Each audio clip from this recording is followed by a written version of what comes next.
તો વાત કરીએ બોટાદની તો કોલકાતા દુષ્કર્મ હત્યાના વિરોધમાં ગઢડાના ખાનગી ડોક્ટરોએ આવેદનપત્ર આપી વિરોધ વ્યક્ત કર્યો છે અને સરકાર દ્વારા ભોગ બનનારને તાત્કાલિક ન્યાય આપે તેવી માંગ કરવામાં આવી છે।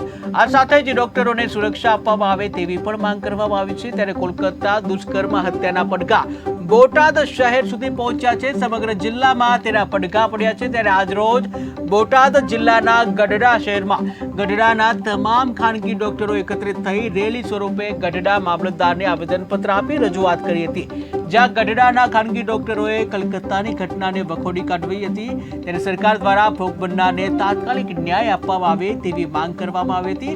આ સાથે જ તમામ ડોક્ટરોને સુરક્ષા આપવામાં આવે તેવી પણ રજૂઆત ગઢડા મામલતદારને કરવામાં આવી હતી। તેમજ દરેક ક્લિનિક ઉપર પોલીસ દ્વારા 10-10 મિનિટ મોનિટરિંગ કરવામાં આવે તેવી પણ માંગ કરવામાં આવી હતી। કલકત્તાની અંદર આરજી મેડિકલ કોલેજની અંદર અમારા લેડી ડૉક્ટર ઉપર એક જઘન્ય પ્રસંગ બન્યો છે। એને રેપ કરી અને એનું મર્ડર કરવામાં આવ્યું છે। એની ઉપર અમે સખત વિરોધ કરીએ છીએ અને આ બાબતની અંદર સરકારને પણ અમે વિરોધ નોંધાવીએ છીએ।